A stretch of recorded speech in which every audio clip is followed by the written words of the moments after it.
भगत सिंह का नाम सुनते ही क्या ख्याल आता है? शायद एक जोशीले नौजवान की तस्वीर, हाथ में पिस्तौल, है ना?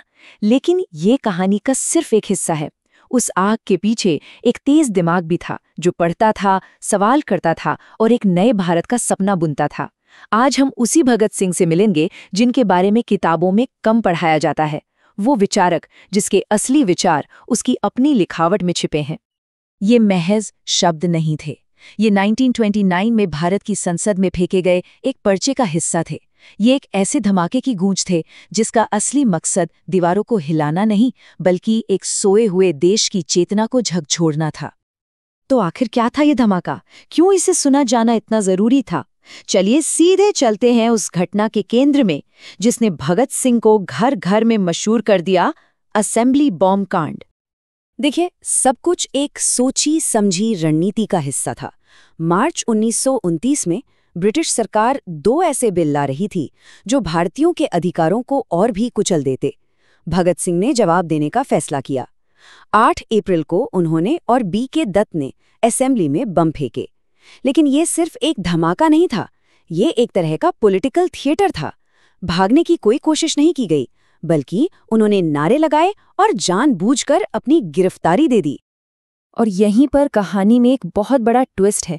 ये बम किसी को मारने या चोट पहुंचाने के लिए थे ही नहीं। वो कम ताकत वाले थे और उन्हें खाली बेंचों पर फेंका गया था।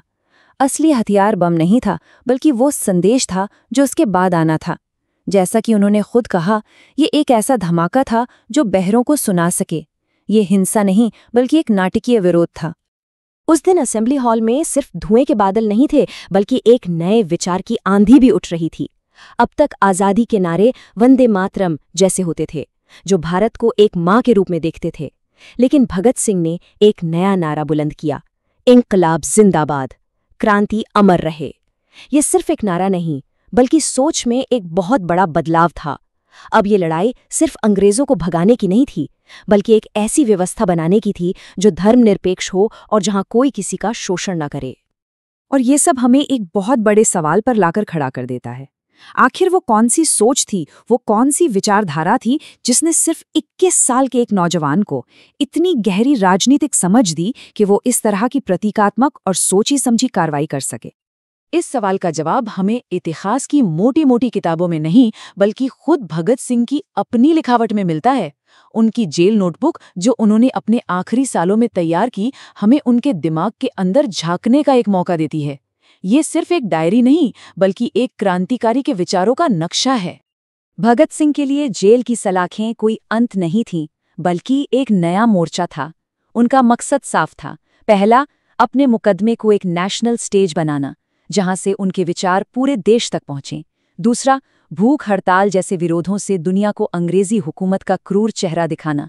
और तीसरा, जो शायद सबसे अहम था, इस वक्त का इस्तेमाल खुद को वैचारिक रूप से और मजबूत करने के लिए करना। वो एक ऐसे योद्धा थे जो अपने दिमाग को भी उतना ही तेज रख रहे थे जितना अपने इरादों को।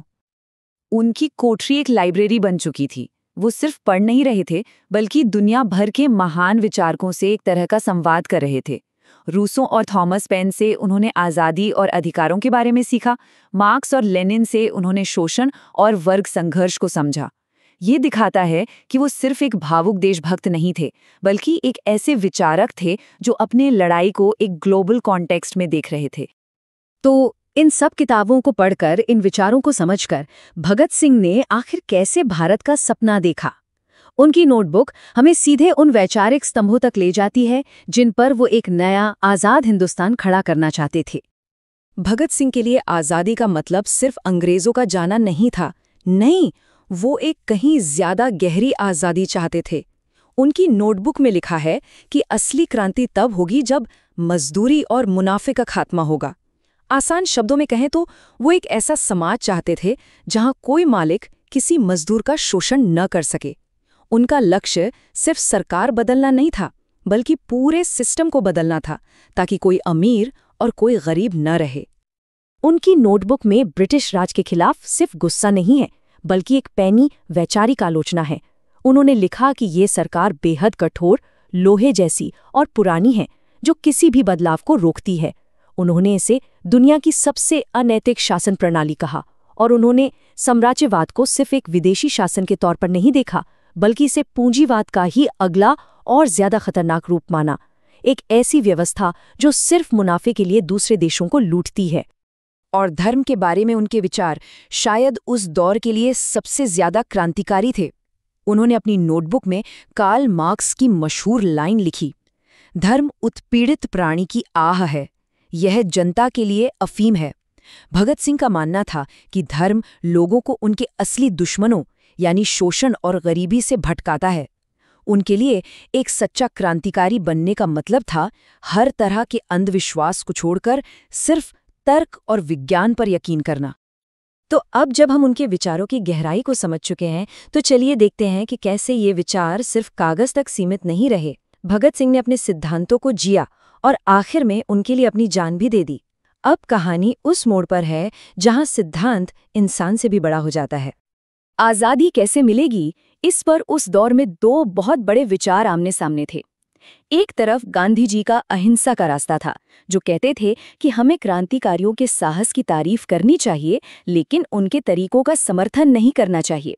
दूसरी तरफ भगत सिंह का मानना था कि जब एक जालिम सरकार हर तरह की आवाज को कुचल दे, तो बल का प्रयोग एक भयानक जरूरत बन जाता है। ये नैतिकता बनाम आवश्यकता की एक गहरी बहस थी। और उनके लिए ये सिर्फ किताबी बातें नहीं थीं। जब उनके अपने पिता ने उनकी जान बचाने के लिए एक याचिका दायर की, तो भगत सिंह ने उन्हें एक खत लिखा जो उनकी अटूट निष्ठा को दिखाता है।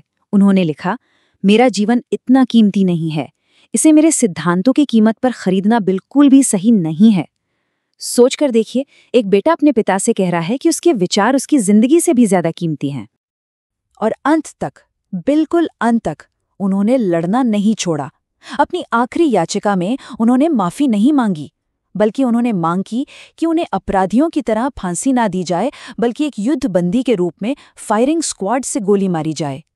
ये उनका आखिरी दांव था, ये ऐलान करने का कि वो कोई आतंकवादी नहीं, बल्कि आज़ादी के सिपाही थे और उनकी लड़ाई एक युद्ध थी, कोई अपराध नहीं।